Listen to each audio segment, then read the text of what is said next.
Welcome to Education Matters, presented by the Public School Forum of North Carolina. I'm your host for the week, Shantae Russell.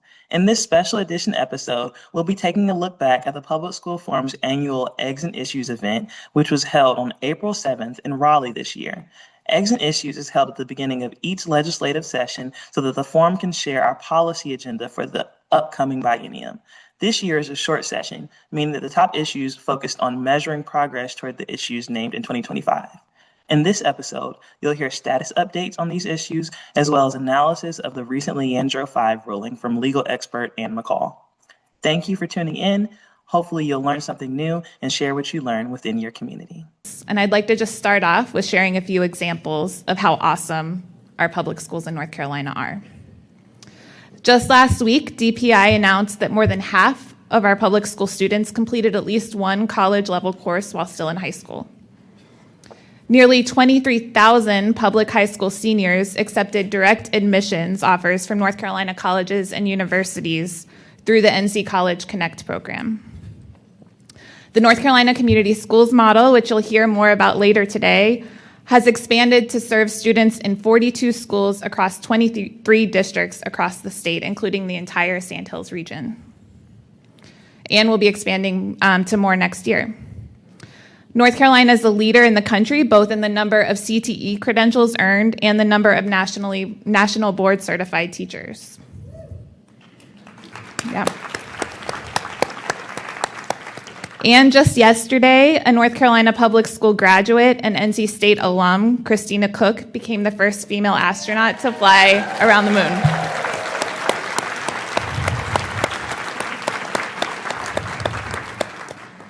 And the students you hear from today on this stage will give you more examples to be excited about all of the great things happening in our public schools in North Carolina. For me, and I think for many of us, what makes the promise of public education so powerful is that it's for everyone. It's not about good schools for a few, it's about great schools for every child. Public schools bring our communities together and make all of us stronger. That's why all of our collective work to support and strengthen our public schools has never been more critical. We're here today because we know that supporting our public schools isn't a partisan or political issue, and it's not optional. It's an absolute necessity, and it requires all of us to come together no matter our role. We need business leaders who know that North Carolina will not remain a top state for business if we fail to invest in our students who will lead us in the future. We need parents who advocate for the resources that their child and every child deserves. We need neighbors who understand that when our local schools thrive, our property values, our safety, and our collective future thrive along with it. And we need policymakers who will put politics aside and put the needs of our students and communities first.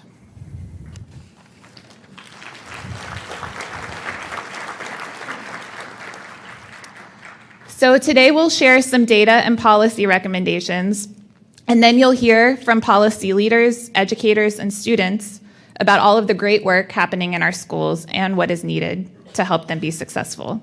You'll also have an opportunity to talk to each other about what you hear. And we hope that no matter your role, you'll walk away today with ideas about what you can do. We'll equip you with information that you can share with those in your networks, and really anybody who will listen. You should hear my team. We talk to everybody about this data. And we're here at the forum to support you all and to work collaboratively moving forward.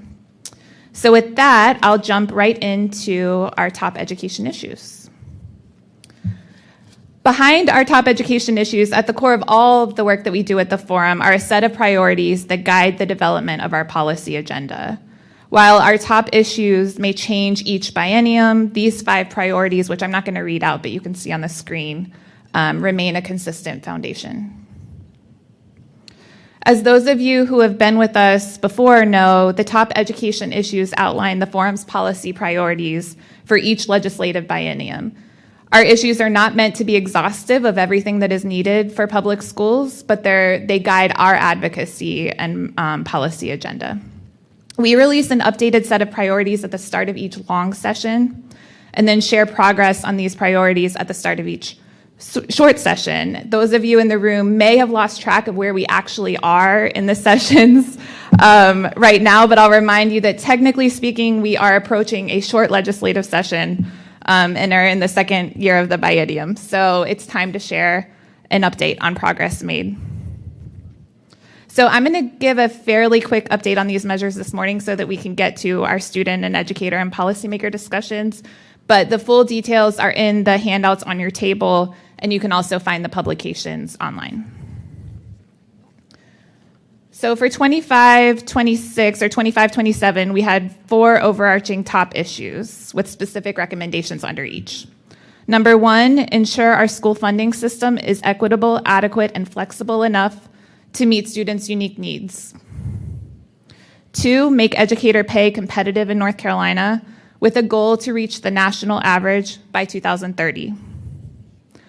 3, address critical needs to support the well-being of children both in and outside of school. And 4, adopt assessment and accountability policies that are fair and effective, both for public schools and for private schools that receive public tax dollars. In short, our state unfortunately made very little progress in these areas, in large part due to not having a state budget last year. As you can see, we saw no progress or even backwards progress on the majority of our metrics, unfortunately. We did not meet or exceed metrics in any of the priority areas that we identified. So we have a lot of work to do this session. It might end up being a long session. We'll see. So let's take a closer look first at our first metric related to school funding. With no state budget or increased investment, we remain at the very bottom of 2 key indicators on school funding. We fund our schools at a level far below the national average, ranking us 50th out of 51st, including DC, in per student spending. And we rank dead last in funding effort, which is a measure of public school funding relative to our state's GDP. And just last Thursday, as Dr. Harrison spoke to, the North Carolina Supreme Court reversed its own decision from 2 years ago, which ordered the state to fund the multi-billion-dollar Leandro Comprehensive Remedial Plan, which would have brought our state into compliance with the Constitution when it comes to adequate funding for public schools. You'll note that in your publication, which was printed before Thursday, there's some information that has now been updated online because of the recency of that decision. And we'll talk more about that in a little bit. I think it's important to put education funding conversations in context, especially right now, and consider the policy choices that have led us to where we are. This chart on the screen shows the impact of planned tax cuts over the next decade or so. Our funding levels are a direct result of prioritizing tax cuts over more robust investments in our schools. And disagreements over tax policy and impending revenue shortfalls were at the root of the misalignment across chambers and across political parties this past session. So I anticipate we'll hear more about that on our policymaker panel in a little bit. One of our recommendations under this top issue related to funding is also to ensure that stakeholder input informs any potential changes to our school funding model. We've had a lot of conversation over the years around the possibility of moving to a weighted student funding model. On the screen, you see a bill that was proposed in 2023. That's the most recent legislation proposed related to this. We have not seen additional legislation move forward, but the Public School Forum has been convening stakeholders related to this to gather input that we will include in a policy brief this summer. So keep a lookout for that, and we know that any potential changes moving forward should take that feedback and input into consideration. Now I'm going to move on to our second issue related to educator pay. We know that one of the most important investments that we can make in education is supporting a highly effective teacher workforce. Pay for educators remains a central issue. It's not the only issue, but it is an absolute critical issue for our public schools when it comes to recruitment and retention of a highly experienced and qualified teacher workforce. We remain last in teacher pay regionally, both in terms of average teacher pay and beginning teacher pay. And as a result, we often lose teachers to other states as well as to other sectors that are able to pay more. Last session, we saw a couple pretty promising proposals on teacher pay that would have been a step in the right direction. Both the governor's budget and the House budget would have brought us closer to having competitive pay regionally with across-the-board increases. Both would have also reinstated master's pay. The Senate's proposal was significantly lower in its proposal related to teacher pay, and it did not include master's pay reinstatement. In the House, there was also a separate bill proposed that would have raised average teacher pay by 22% across the board. So because of these proposals, we were generous, I think, to show minimal progress on this metric, as we hope that these proposals will move forward in the next session. Our third issue is to address critical needs to support child well-being. We know, and you've heard us say many times, that all children must feel safe and supported in order to learn and thrive. And too often in North Carolina and nationally, students and families have had reason to fear that attending school may put them at risk. This is unacceptable. Our students are dealing with so much, and our schools have to be equipped to keep children safe and meet their needs so that they can be successful. So there are a few ways that we're monitoring progress in this area. First and foremost, our school's mental health workforce remains understaffed. You can see the most recent data that we have from 2024 on the screen. We're far below the recommended student support ratio for psychologists, counselors, and social workers. One bright spot, which I mentioned before, that I want to share on is the expansion of the community schools model across the state. We've seen great promise and impact in community schools, which serve as hubs of resources and community pride and ensure that students have the supports that they need to be successful. This could look like providing healthcare access within schools, providing meals and other community services. And research shows that implementation of the community schools model leads not only to improved school climate, but also increased attendance, academic achievement, and educator retention, just to name a few. So we're very lucky to have this model expanding in North Carolina. And our final top issue for this biennium concerns fair and effective assessment and accountability policies. We're pleased to see some progress here as well for our public schools. Building on past efforts, DPI has convened a task force to redesign how school performance is measured, with a clear timeline for deliverables. And there were a few bills that were introduced last session as well that would address school accountability. And finally, just as with public schools, it's important to ensure that we have accountability for private schools that receive public dollars through our Opportunity Scholarship Voucher Program. As you all know, we saw a dramatic increase in state funding allocated to the Opportunity Scholarship Program after it was made universal in 2023. You can see that increase on the screen. With planned spending expected to exceed $800 million annually by 2033. By that time, collectively, we will have spent about $7 billion on this voucher program. And amongst states with universal voucher programs, North Carolina remains the state with the least accountability by a long shot. As we're considering changes to North Carolina's public school accountability model, this provides an opportunity for us to look at accountability across the board, as our private schools receiving our taxpayer dollars should be held to the same standards.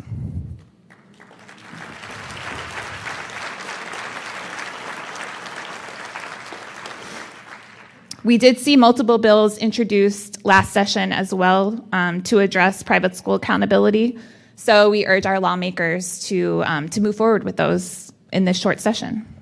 To learn more about the top education issues, visit ncforum.org/top issues. After the break, we'll hear from Ann McColl about the latest Leandro ruling.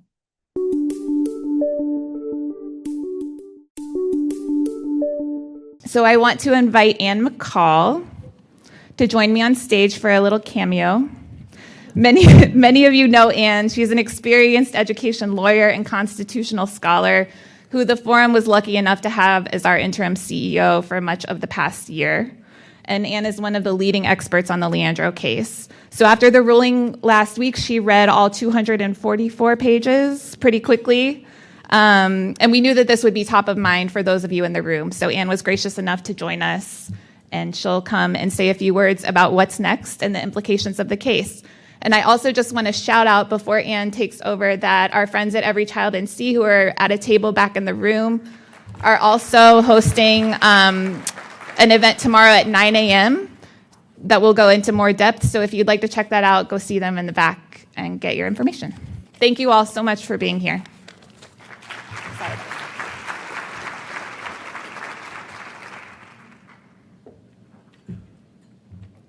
Thank you, Lauren. It's great to be here. I wasn't really expecting to be here. I've written for Ed and C, and so you can see a more comprehensive explanation of the case there.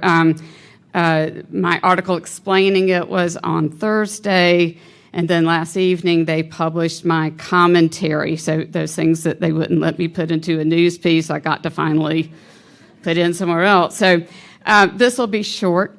And I'm trying to think of those things that I think are most important for you to walk away with. The first is about the nature of the ruling itself. Please make no mistake. This was a political decision cloaked in procedural language. We can say subject matter jurisdiction. We can say facial challenges to the Constitution versus applied. But that's just language that intentionally is meant to be difficult in public discourse. But if we were to dissect the opinion together and walk through all of that, what you would find is that it is nonsense to suggest that the plaintiffs failed to appropriately plead subject matter jurisdiction during the course of this 30-year litigation after they had already pled it. It was not a fault of the plaintiffs that in some way the case had morphed into this applied to facial. It's just nonsense. So let's take it for what it is. It's a political decision.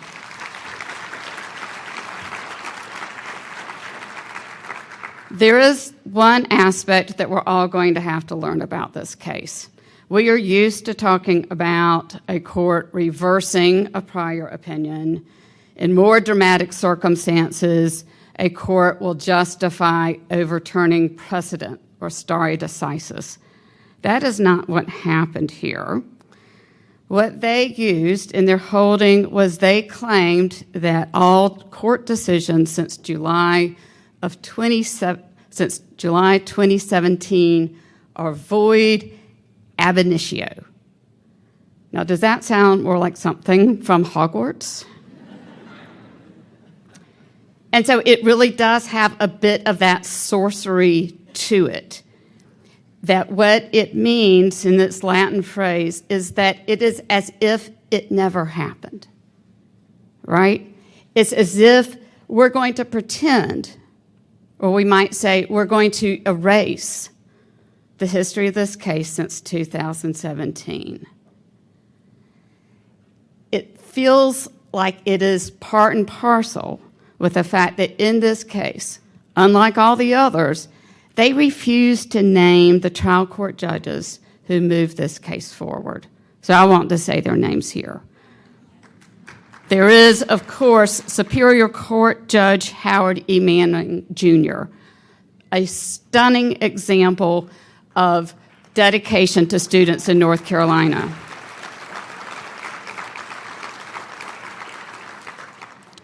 The other judges came in at the critical time of working out a comprehensive remedial plan. It was very complex work. And these judges, Judge W. David Lee, Judge Michael Robinson, and Judge Floyd Amons Jr., did so with remarkable judicial decorum and clarity. And we can thank them for that work.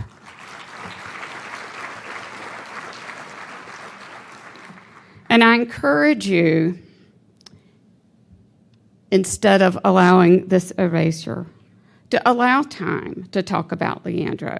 Allow time to thank all of the people who have been involved in this case for 30 years. It is an extraordinary number of people who have been involved in the courts, been involved in the public interest groups, trying to let people know. Let's give some space for that. And I want to paint a scenario for how we move forward.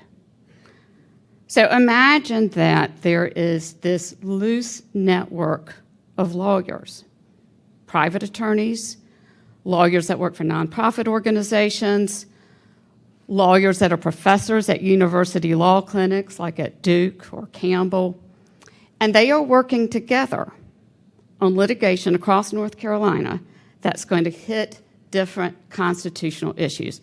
All of those issues that Lauren just shared with you, those are constitutional issues, right? We could pick up mental health and talk about that. That could be one lawsuit worked out of a particular arrangement between this supportive network of lawyers. And then let's imagine that this network of lawyers is then connected into those who do policy.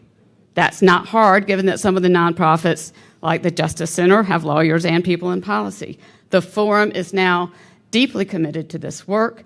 They can be a part of it too. And so many of you are with organizations that can be a part of this, where now we're going to look at the whole thing. We're going to reframe what it means to have a constitutional right to education in North Carolina, and we will work together to figure out, is this something we go first to the General Assembly, give them their chance to do it right, or do we first go into the trial? And if we're going to go into a trial court, what's the best way to do that? We can all work on this together. So I really want us to encourage, that right is still there, as Dr. Bill Harrison said. Leandro 1, 2, and 3 are all intact. There is plenty for us to work with. And so I look forward to being with you in that fight. Thank you. To learn more about the Leandro case, visit ncforum.org/Leandro. After the break, we'll wrap up today's episode with some insight from North Carolina's business community.